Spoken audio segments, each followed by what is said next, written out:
You guys are muted. That was brutal. Whew. Timmy, welcome back. Welcome back to another episode of BSing Sports, where we seem to be having a lot of technical difficulties, man. Whew. Off to a rough start. Anyway, thank you for tuning in, guys. My name is Ryan. I will be your host for today's episode. Here with me, as always, we have the very lovely William, a.k.a. Bill, a.k.a. B. How you doing, Bill?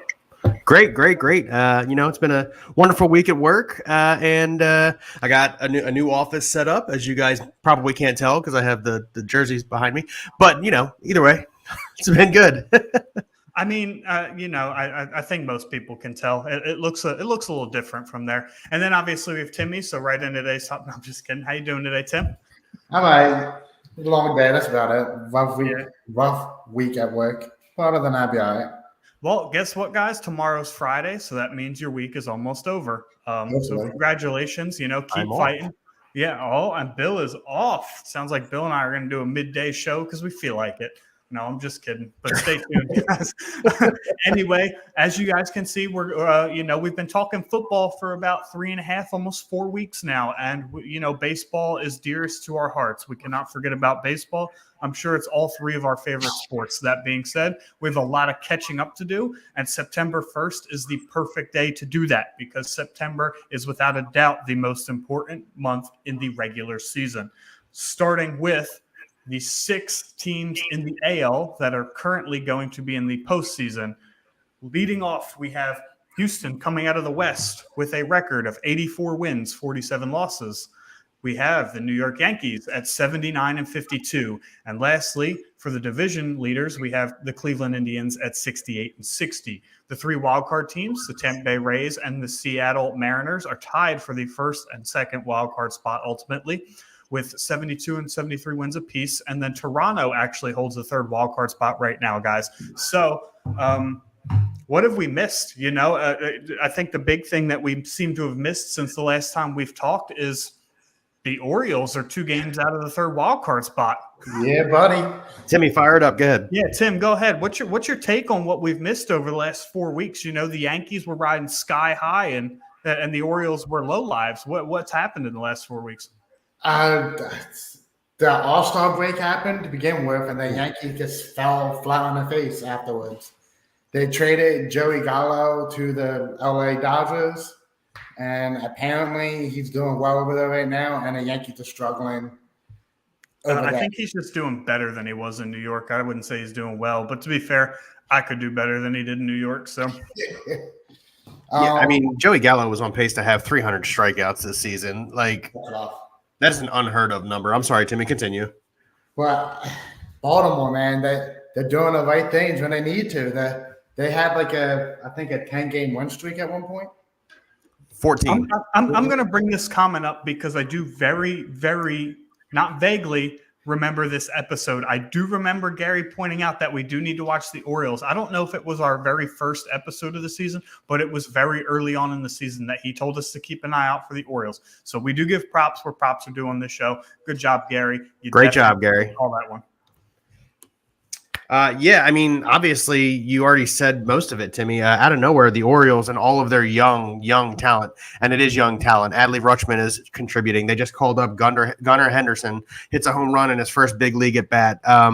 Felix, their closer right now, pitching to a 1.62 ERA, rookie. After they traded their closer at the deadline for 3 prospects. Correct. Their young talent is showing up absolutely huge. So the Orioles, kudos to them. And when you get into your next question, or one of the next few questions about whether or not the 6 teams that are in or not, I will touch base. We'll get there.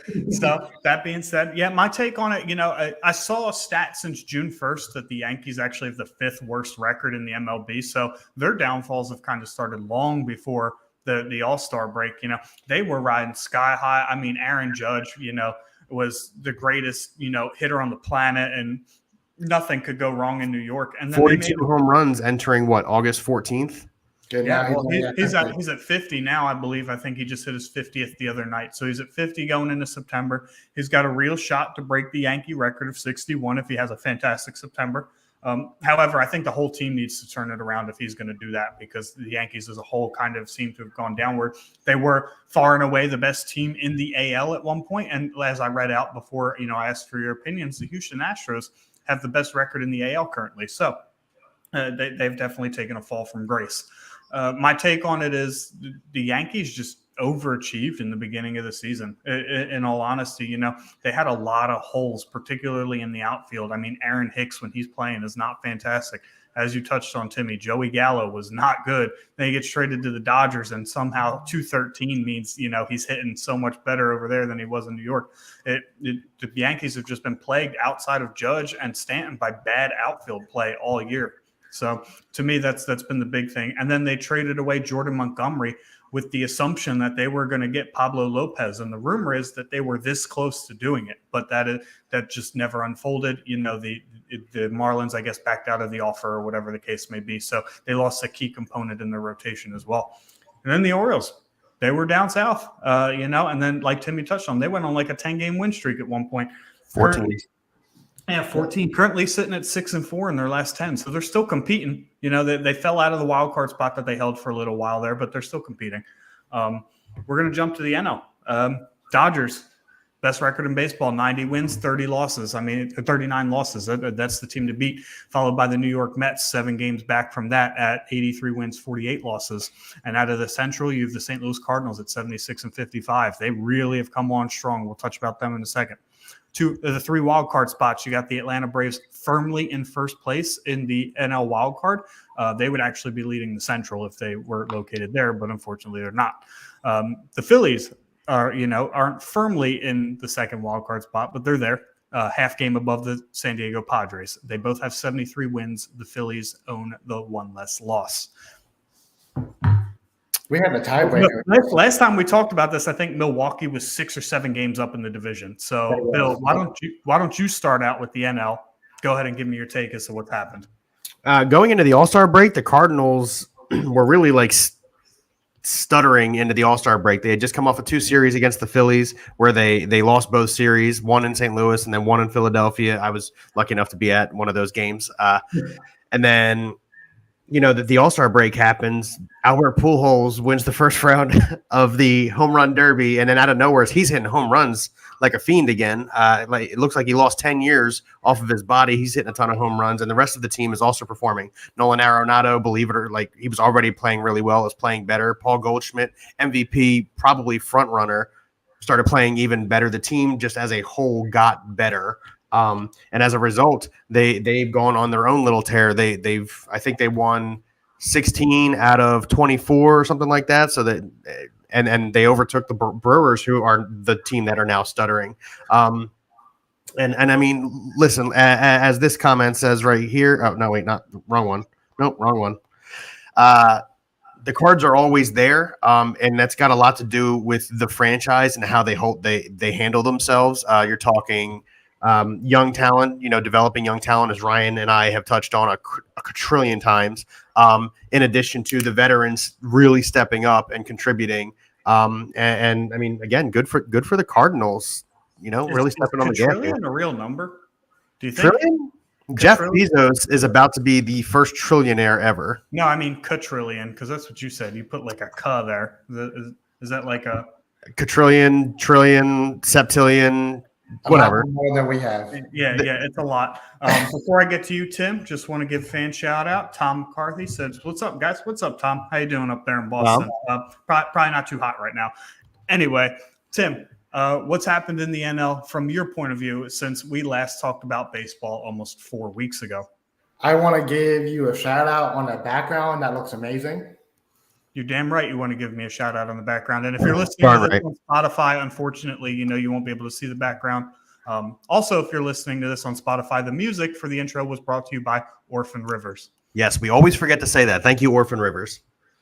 All right, but my take on the NL right now is, before the All-Star break, the Dodgers are kind of struggling right there because the Padres are on their butts for a little bit.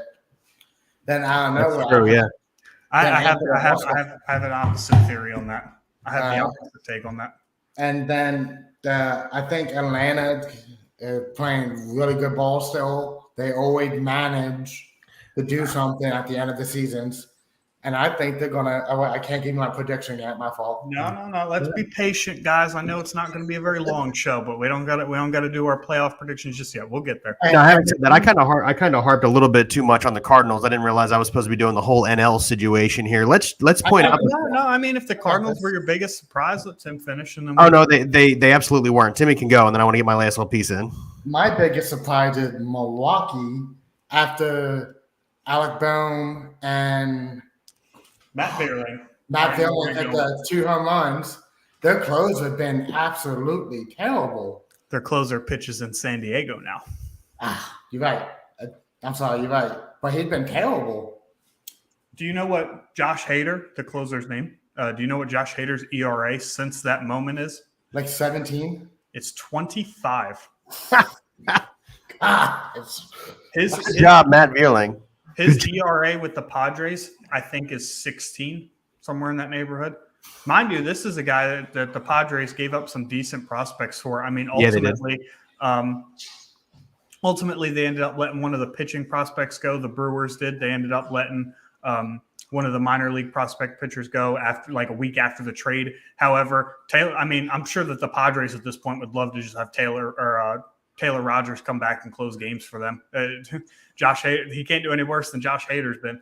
But yeah, as far as my biggest surprise goes, I would say my biggest surprise is that this is a 4-team race. Like the wild card spot's a 4-team race. I mean, the AL's a little bit more open than the NL because you go from San Diego, who holds the third wild card spot, and then Milwaukee's 2.5 back from that. And then the next closest team is Arizona at 10.5 games. Mm-hmm. So when you break it down like that, in reality, now you don't want to ever get too comfortable. The Phillies really only have to play 500 ball, and it's likely that they get a playoff spot because you can't imagine that San Diego and Milwaukee are both going to come out streaking, particularly with the way Milwaukee has just absolutely fallen off since the trade deadline. Go ahead. Good. No, go ahead. Yeah, they traded their big closer, and everybody was like, oh, they're selling, they're doomed, or, it was a real confusing sell.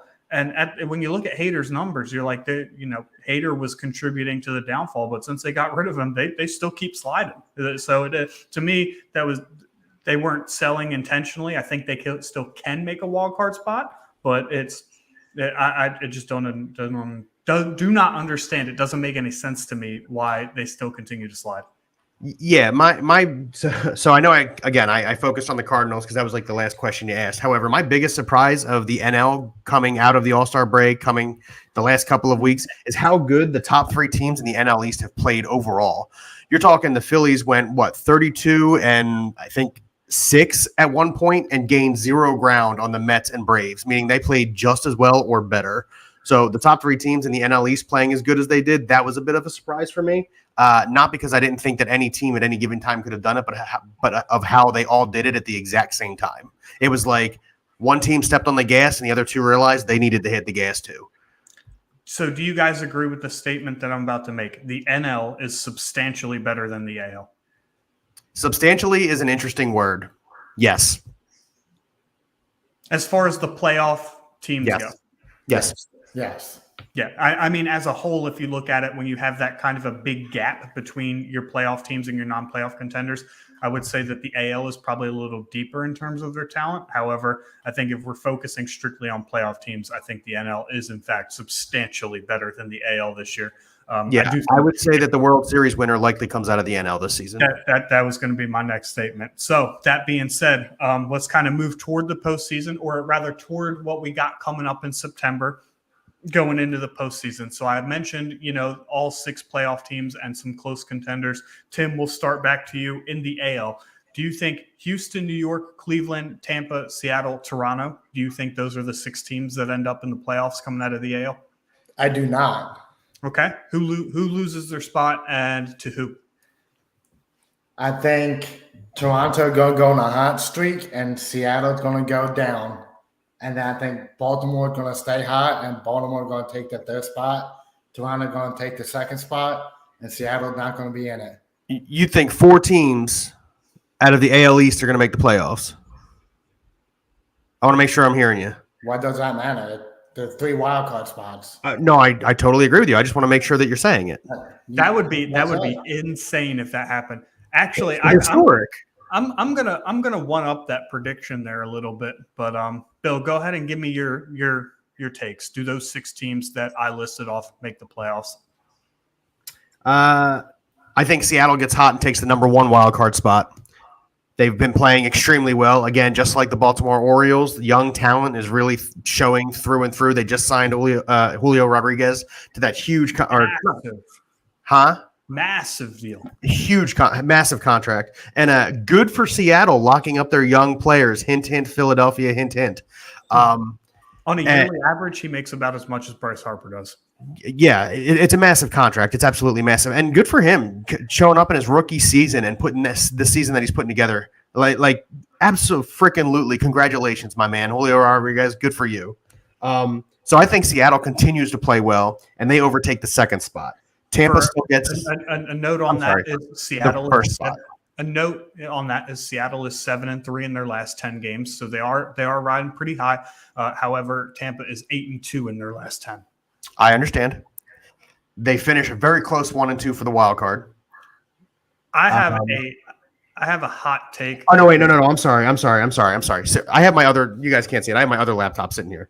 I have Tampa overtaking the Yankees in September. The Yankees being the number 2 wild card team, and Baltimore beating out Toronto down the stretch. As Ryan and I have discussed several times, teams having to go to Toronto are a little bit shorthanded because of the COVID protocols in Canada. And I have a sinking suspicion that because most of Toronto's games are away in September, that comes back to bite them in the arse. And I got Baltimore taking the 3rd wild card spot. So again, I will have Houston 1, Tampa 2, Cleveland 3, Seattle 4, Yankees 5, Baltimore 6. So wait, didn't you just emphasize questioning Timmy for having 4 AL East teams in the playoffs and then predict the same thing? Thanks, Ron. I appreciate that. No, yeah. I still have the Mariners as the number 1 wild card. Oh, yeah, you do. Okay. At 3 wild card teams out of the East. Yeah, you said Toronto falls off, not Seattle. That's my bad. I do actually agree with what seems to be, well, definitely, a couple months ago would have seemed like a hot take, maybe not so much now. I think the Rays catch the Yankees, truthfully. I think the Yankees kind of burned their fuel, ran out of steam. I think that they were a much better team in the first half than they're going to paraphrase Jake Biasato from Talking 215, the Yankees are medding. Yeah. Yeah, I mean, one of the New York teams is, and I think, and Tampa, obviously 8-2 in their last 10. They're getting on a roll. This is a team that somehow finds their way with 95 wins at dang near every season. They'll probably end up in the low 90s this year, but I could absolutely see them overtaking the Yankees. However, both of those teams will, in fact, make the wild card or the playoffs, rather, in one fashion or another. How epic would it be if Tampa slid to the 2nd wild card spot and they played each other? That'd be kind of epic. That being said, I would absolutely love for the Baltimore Orioles to make the playoffs. There's a thing about young teams in the month of September, though, and it never usually unfolds that way. So, hey, listen, Toronto proved your point last year. As much as I would love for it to happen, I don't think it does. I think Minnesota catches Toronto because they're only 3 games out of the wild card spot. I think Minnesota made all the right moves at the trade deadline, and I think they come out and I think that they catch Toronto because, as you pointed out, a lot of Toronto's games are away, so teams will be playing at full strength. That's what I think happens there. I think Baltimore kind of drops down to where Minnesota's at, and I think Minnesota takes that last wild card spot. I think they just barely sneak in. Now, as I alluded to, that there was only one other team within 10 games of the 3rd wild card spot in the NL.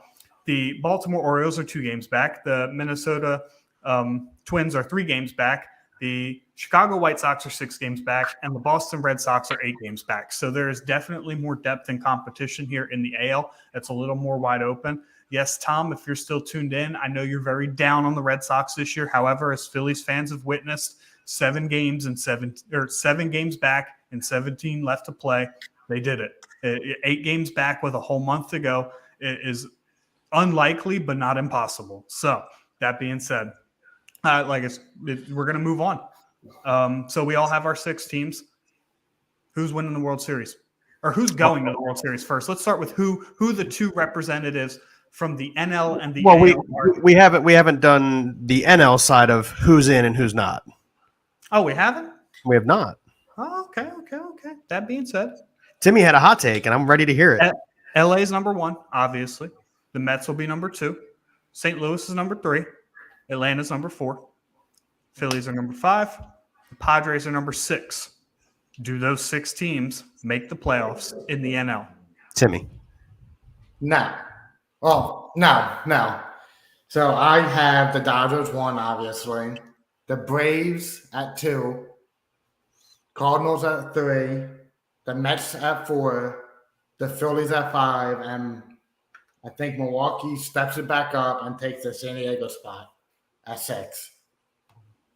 Okay, so is your hot take that the Braves catch the Mets? Yes. So just for context, the Mets are 5-5 in their last 10 games. The Braves have cooled off to a rather pedestrian 6-4. Atlanta is currently 3 games back of the Mets in the NL East standings. So I don't think that that's hot as, some people think it is. I mean, the Braves have played well. As Jake Fiasato came on this show and said, the Mets are going to Met. So it's possible that the Braves definitely overtake. However, Bill, those 6 teams, they making it? The Phillies have the benefit of only playing the Braves in one more series and not playing the Mets at all in September. I want to point that very specific statistic out when I fire off on this next one. The Phillies' opponents in September have a combined winning percentage of, I think, like .492. The Phillies have played both really, really well and really, really crappy against teams with losing records, i.e. the Diamondbacks 2 nights before the last. However, that is not a pattern that they've made consistent this season. My hot take is that the Phillies catch the Braves in the wild card and take the number 1 wild card spot. The Mets stay top of the division. When I say catch the Braves, I'm talking every single one of them is within 1 game of each other. That's how close I believe this division will end up. Phillies are 7-10 or 7-3 in their last 10. The pedestrian 6-4, and then the mediocre 5-5 of the Mets and the Braves. That average puts the Phillies 1 game behind the Mets and 1 game over the Braves by the end of the month of September. So for me, it is the Dodgers at 1, hands down, probably winning 104 games. The Mets maintain the 2 spot, 1 in the East. The Cardinals maintain their central lead. The Philadelphia Phillies will have the 5 spot, Braves 6, and then I, unlike Timmy, do not believe Milwaukee will get it together and do think that because of the firepower in the lineup that San Diego has, they hold on by just enough to get that number 6 wild card spot. Yeah, so to touch on what I mentioned earlier about, Timmy said the Dodgers were kind of cold going into the All-Star break. I think it was more the Padres were just so hot, and then they made the move for Juan Soto. They made the move for Josh Hader, who, as I touched on already, has not performed anywhere near the expectation that he would. And Juan Soto came into the lineup, and I think the first 7 games, the Padres hit a combined like 150. Mm-hmm. I think that point in time right there where they kind of fell flat on their face was the huge difference. And really exposed. They play each other twice in September. Exposed the gap in the difference between the Dodgers and the Padres. Yeah, how about we stay on topic, Bill? Sorry. Anyway, I think those 6 teams do make the playoffs. I think the 6 teams that are currently in, I don't think Milwaukee is going to pick it up, turn it around, although they do have the pitching. They do have very good pitching. Corbin Burns, Brandon Woodruff are still there. I just don't think they have the bats to turn it around. That being said, I think the Phillies should very much consider finishing in that 6th wild card spot. Here's why. The playoffs end today. They're playing against the Mets. And the Mets own a lot of real estate in the mental side of the Phillies. I would so much rather watch this team play the Dodgers in a 5-game series or 3-game series. Any day of the week, watch this team play the Dodgers rather than the Mets. It's just a mental thing with the Mets. If we go into the playoffs playing the Mets, they're going to lose. If they go into the playoffs playing the Dodgers, I give them more of a chance than beating the Mets. That's just me personally. Maybe something like what Bill was talking about can happen where they catch the Braves and the Mets. I don't see it happening. the Braves are a very good baseball team, and I think the Phillies just got off to a bit too slow of a start under Joe Girardi to make that happen. However, I would just so much rather watch them play the Dodgers than the Mets in the playoffs. Now, is there a chance the Phillies can catch the Mets and take over the? In my opinion, no. They're 10 games back. Okay. Now, you're talking an entire month, and the Phillies have been 7.5 back with 17 to play on the Mets. And we've seen it. I'm not going to ever bet on the outlier like that. I'm not saying. No, I know, but there are a lot of eerily similar record situations and standing situations to this season that there were in 2007, 2008. Now, look, I'm not saying – I already said that I don't think they catch the Mets. However, I do think that they make it a significantly closer division than it looks like right now. The Braves 3 games back on the Mets, fine. They obviously have the clear opportunity to catch the Mets. The Phillies 10 games back, not as likely. However, like I said, the Phillies opponents' winning percentage is 4 something coming into September, and the Mets and Braves play each other twice still this month. So they're going to beat each other up a little bit, and the Phillies have the easier of the 3 records. So I do think we hope they beat up on each other a little bit. Yeah, and one team doesn't completely dominate, yes. And for those reasons, look, if the Phillies were playing more over 500 teams, I would not feel this way. But because of the teams that they're playing coming through September, yeah, give me the Phils. We'll see how September treats them. Aaron Nola, September arrived a little bit early for him in his last start. He's notoriously terrible in September with a career 4.26 ERA. Had probably his worst outing of his career and definitely the worst outing of the season against the Diamondbacks 2 nights ago. Wheeler's going to have to turn it around a little bit. He's gotten shelled a little bit in August. Their best starter has been Bailey Falter. Ranger Suarez got shelled the other day too. Oh, that's right. That's right. You're right. He did. Wheeler on the IL. Wheeler on the IL right now. But before he went on the IL, he was showing like he had tricep tendonitis. Now they're calling it forearm soreness that he wanted to pitch through, and the team decided that if we're going to need him in the postseason, that they needed to shut him down for a few weeks. He's supposed to be back next week, Timmy, to answer your question. I think he makes his next start. I think Bailey Falter was there to fill in for him in his 2 starts. I think the idea was that he was supposed to make his next start. That's the right move by the Phils. You don't ever want to play with forearm soreness, particularly with your number 1 pitcher. Correct. Yeah, you're right. So that being said, we had 2 very clear, obvious World Series front runners, 1 out of each league, a couple months ago. Doesn't seem to be the case this time. Who's making it out of the NL? Tim.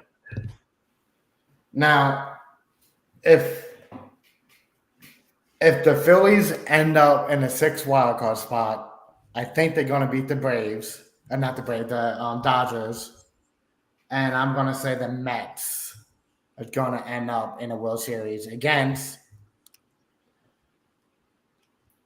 I got to say Houston. The Mets versus Houston in the World Series.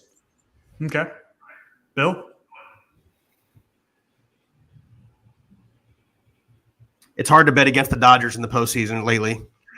It's really hard to bet against the Dodgers in the postseason lately. You're talking 5 of the last 7 seasons they've been in the World Series. Win, lose, loss, they're there. So it's really hard for me to bet against the Dodgers.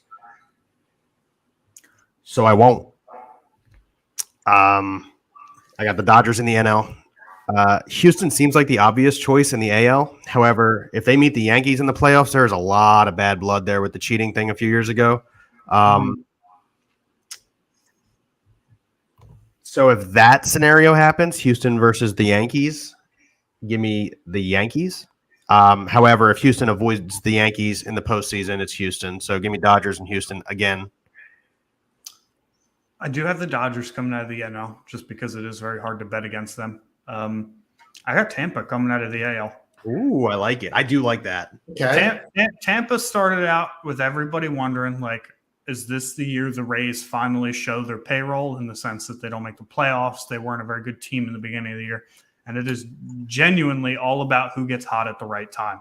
8-2 in their last 10, catching the Yankees potentially for the division. It's been a Yankees slide for sure, but the Rays haven't played mediocre baseball. They've played very good baseball, especially in the month of August. This is a team led by a manager that's been there before. They've played in World Series games before. So I think that the Rays ultimately stay hot at the right time and turn around and get into the World Series. That being said, Bill, between the two teams you picked, who are you picking to win? It's really tough to bet against the Dodgers in the postseason. I think the injury to Justin Verlander kind of plays a part. Solidifies it, yeah. Houston. It's really hard to bet against the Dodgers in the postseason. Now listen, as Ryan pointed out, hard to bet against the Dodgers in the World Series, though. No, you're right. Now listen, the way Ryan pointed it out, if somehow the Phillies, like I said, managed to avoid the Mets in the first round, and I know people are like, "Oh, you're just being a homer." No, I'm not. Look at the statistics that the Phillies put up against the Dodgers this season. They're 5-4 against the Dodgers. They won the season series against the Dodgers. They didn't just win the season series; they outscored them like I think it's like 22-7. This is when they mostly played when the Phillies were not a very good baseball team. Exactly. So if the Phillies can avoid the Mets in the first round and the Mets get knocked out, I have a very different shakeup of this bracket.